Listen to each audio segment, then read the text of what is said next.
Hey, anyway, this is my first episode of a series I'm going to call Quick Fix. Why? Because I'm going to be opening up one Magic the Gathering pack every video.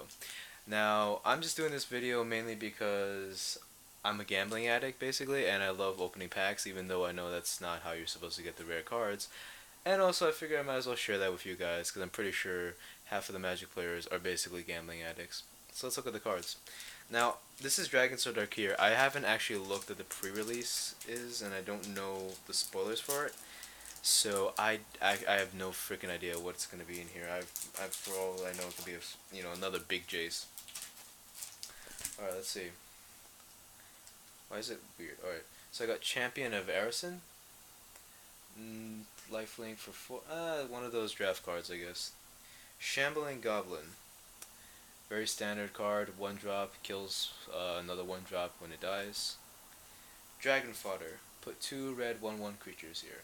Now, I'm gonna assume by the fact that this is fodder that there's gonna become some kind of sacrifice mechanic. I'm not sure. Contradict. Counter target spell. Draw a card. Very much a draft card, because 5 mana way too much to counter something. Glade Watcher. 2 mana for 3/3 with Defender, and as Formidable. You pay 1 green mana, and it can attack this turn as if it doesn't have Defender. But it requires you to have a total power of 8 or greater. Okay, so I see green is still very much the same mechanic of we're going to have large creatures that smash you in the face.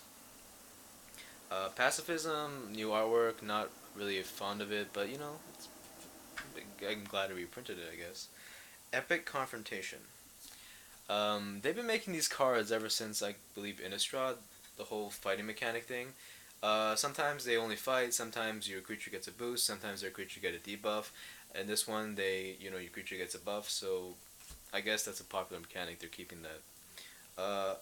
Atharaka effect, which is Megamorph. Megamorph. Turn it face up at any time for its Megamorph cost, and put a +1/+1 counter on it. Oh, I see. I see. So Megamorph basically has an extra effect. I'm assuming the +1/+1 isn't always gonna be the effect. Maybe it is. And when it's turned face up, it deals 1 damage to a target creature or player. Decent card, I guess, for 4 mana for 5/1. Obviously, not something that's gonna survive very long. Foul Tongue Shriek. Target opponent loses 1 life for every attacking creature you control. You gain that much life. Alright, so black is still fucking over green, just like it always does, because, fuck you. Not that I'm, being racist. Reduce in stature. Enchant creature, it now has base power and toughness 0/2. I'm assuming what it means by base is that if there's any kind of buff, like a sword, like a equipment on it, it's still gonna go up. Not really sure, haven't, really looked at the ruling for these. Alright, now we're coming to the uncommons. Sarkon's. Oh my god, I pray to god Sarkon is a planeswalker in this one. Search your library for a dragon, reveal it, and put it in your hand. Very basic for 3 mana. Not honestly, the fact that it's instant for 3 mana, not a bad card. But dragon decks aren't really usually the best because every dragon's like 8 mana. They're not meant to be a deck. They're more meant to be. Unless you have Dragonstorm, but we're talking about modern. We're not talking about like Legacy. Anything can happen. Uh, Kolagon Forerunners. Trample for 3 mana. It has power equal to the number of creatures you control. Dash. I've never heard that. You may cast a spell for its dash cost. It gains haste and returns from the battlefield to its owners. Oh, that's actually pretty good. I like that because it's I mean, it has the dash. It's weird because the dash cost is the same as the regular cost, which makes me wonder why would you not use the dash cost. I mean, I guess it depends. It depends if you need it as a defender. That's the thing. Cause I seriously doubt it though. This is the kind of creature that usually is supposed to die because it's gonna be like if you play creature deck, it's gonna be like a 7/3. They don't want to keep that in play. All right, Scale Blessing. It's 4 mana, bolster 1, and then put a 1/1 counter on each creature you control with a 1/1 counter on it already. Uh, I don't know what the other cards in the set are. I don't know if this is because especially with Theros, they had a lot of cards, like especially the whole mechanic with the enchantment.